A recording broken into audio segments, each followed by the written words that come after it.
And I'm going to talk a little bit, really short, about some of the stories that we have from development. Some of the things that we've done over the course of the year, some feedback we've gotten from you all. And one of my favorites actually is about what we call the potato lady.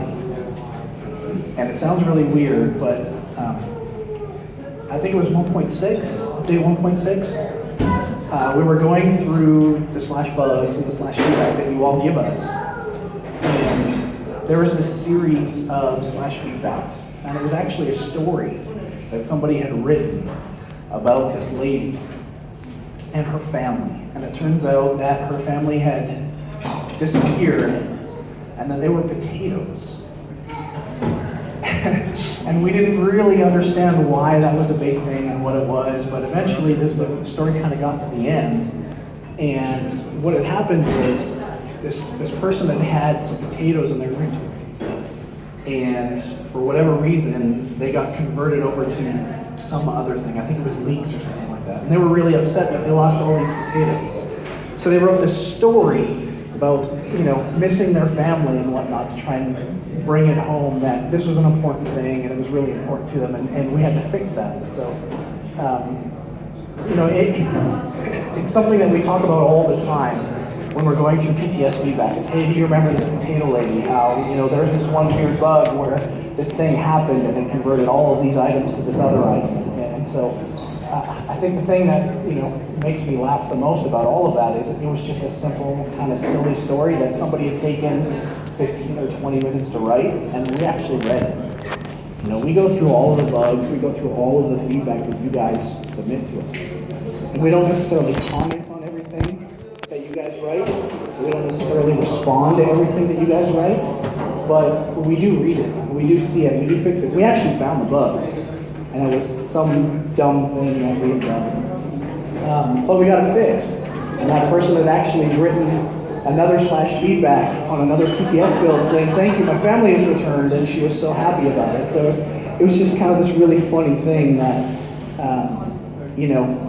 it just happened naturally, and somebody had taken the time to report. So, I think my point is, submit those bugs, submit those feedback. That stuff is really important to us.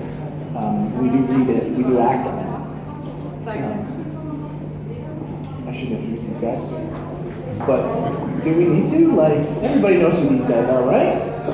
These guys are superstars. No? Okay, I'll pass the mic over and introduce these guys. These guys, we're really happy you guys showed up tonight. Thank you for coming tonight. And you guys don't want to see us go, right? Well, maybe me, but not you. So why don't you guys introduce yourself and say hello? All right, hey everyone, my name is Wooler. I am the main tank of the guild Beyond Infinity. I basically play the Dragonite tank in the Elder Scrolls Online. We are a progress rating guild, and we're basically the first ones to have cleared the Maw of Lord Hush on the most difficult difficulty there is. So, thank you. So we got in contact with Kai, and he asked, well, you want to come by and tell people a little about what you do and have a discussion with the developers so we can get some interesting things going. So here we are. Yeah, hello everyone. I'm Zentaria, the off-tank of Beyond Infinity, same guild. Yeah, I got it. Okay, so I'm basically off-tank, Imperial, DK, Stamina. I'm probably playing the tank a lot different than most people because I just look to support as much as possible, which is what not a lot of guilds do, I guess. And, well, I hope we can have a nice talk. And then I think everybody needs to know this guy over here. Hi, I'm Mike Finnegan. I'm the dungeon lead for Elder Scrolls Online. So I think they're going to play Cradle. You guys going to do Cradle now, or is that later? Yeah, you're going to do it now? Whenever? After the presentation? All right. So, yeah. Story time. Story time with Mike Finnegan. Story time.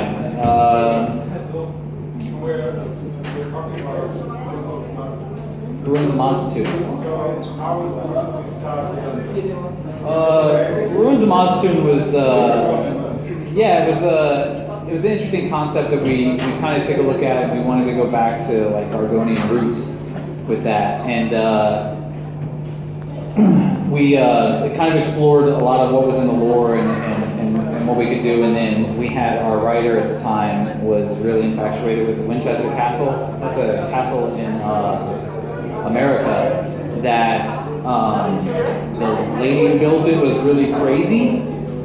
So what they, or I think it was a guy, I don't know, it was a guy or a lady that was really crazy, and they got it in their head they had to keep building or bad stuff would happen. So you have stairways that lead to nowhere, and you have doorways that open in the walls, and all kinds of stuff. So that kind of got us the idea for Ruins of Mazatun. It's a city that the mad history is telling the Argonians they have to constantly build on, and constantly fix, and constantly build and stuff. So that kind of got us the premise for it, and the idea behind it. And then we kind of ran from there and used the amberplasm, which is his staff, to kind of fuel some of the ideas behind that.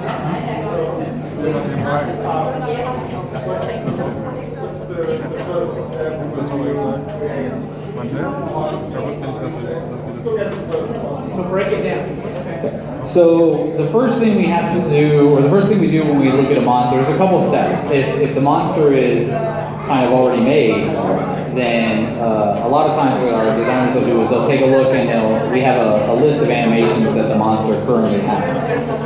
And then the designers will go through and they'll take a look at all the things that the monster can currently do, and then say, okay, I can use this for these kind of abilities or something like that. And it really varies based on monsters. Sometimes it's the theme of the dungeon and we choose the monster. Sometimes we say we really want to use this monster. That happened in Cradle of Shadows with the Order Daedra, where we took a look, we said we want to use this monster, and then we took a look at the animations. So the first step is taking a look at what animations it has, and then we kind of spitball on abilities and stuff like that we want to use and how to get all of the roles in a group to work together. So we ask, what's the tank going to do? What's the melee DPS going to do? What's the range DPS going to do? What's the healer going to do? And we try to make sure that all of those roles have something fun to do. And the animations really inform that. So once we have an idea of what we want the animations to do, and then we take a look at building abilities that maybe the animations don't support, so that we can request brand new animations that will be on these monsters. So if you take a look at like the Mighty Shooting, which is it's not up there. If you look at the Mighty Shooting, which is the first, it's a Hashimoto. A lot of those animations fit with what the Hashimoto was, which is kind of a giant turtle.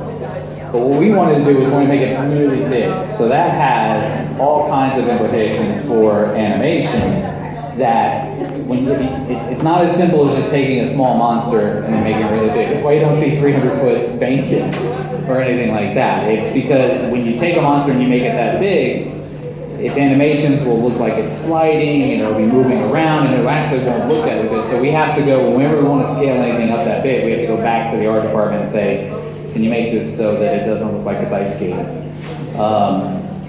And then, but we can still use the base animations that it has and stuff like that. So at that point, we took a look and we said, also, if a monster is doing something in in another part of the game, so the Hashimoto will dig its head in the ground and then launch out and then launch a special effect.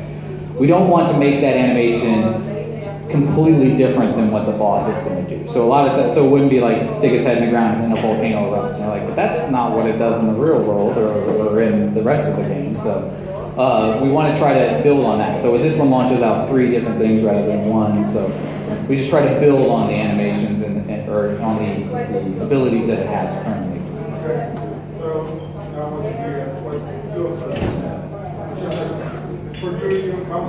Yeah, it's actually quite interesting because we kind of do the same thing. We look at a model and we see what kind of monster it is, so we already expect certain abilities. It's most likely something similar, not always, but most of the time. if we encounter a complete new monster, it's different, of course. We just see what it does first, let everything go through, and just see what abilities actually do without trying to disrupt them. And then we adapt our tactics to that. So with the Hashmata in specific, that monster, well, we obviously knew what it's going to do. It's going to dig down in the ground. They always do. And it's actually kind of the most annoying monster in that dungeon. Congratulations for that. It's really hard to kill. It takes a lot of time, and it has a massive amount of armor, which is expected, I guess. So yeah. Yeah, and also, I'll just switch positions.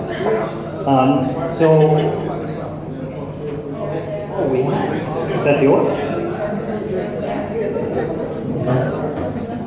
Alright, so basically when you encounter a monster like this, there's a few things you have to keep in mind when you start fighting this monster.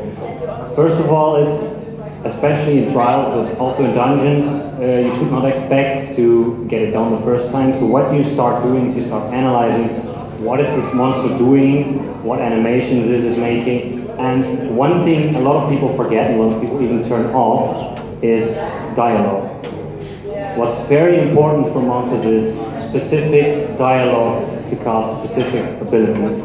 If you, for instance, look at Maw of Lorcash, the last boss, you can close your eyes and you can exactly tell what this boss is doing just by listening what he's saying. If he says, bathe in the hill of sorrow, you know meteors are going to come down, so I have to go run. Or if he says, rise, child of Lorcash, you know my hope is going to spawn. So these are things you have to implement in your brain. It just has to go like, all right, now I know what's going to happen. It's funny that he mentions dialogue, because it's actually one thing we think about when we are implementing these kind of things. We have all these tells that we do, and we've used a lot more of the combat tips and stuff like that, like in Maw of Lorcash, when your armor shattered, you have those kind of things and stuff. But dialogue is a big communicator for us. But through the testing process, we have our testers will say, like, well, what if they don't have their dialogue on, or what if they don't have combat tips on, or what if they're not looking at their death recap? And we're like, then they're bad. They're gonna. We only have so many ways to telegraph this, so we want to make sure that having all of it's great to hear you say that. Oh yeah, have your dialogue on, because you're going to get combat tips that way, and that's exactly the way we implement it. I think, the other thing to touch on that is, is one of the things we do in our playtest, and I hear this all the time out of this guy, but I ask this question a lot too, is, how does the player know this is coming, right? What's the tell, what are the roles, how are these things all working? And so, when we get a mechanic in game, and we playtest it, a lot of times we don't have the final animations, we don't have the final particle effects. And so we're kind of going through this blind, and it's like, well, how are we going to reinforce this?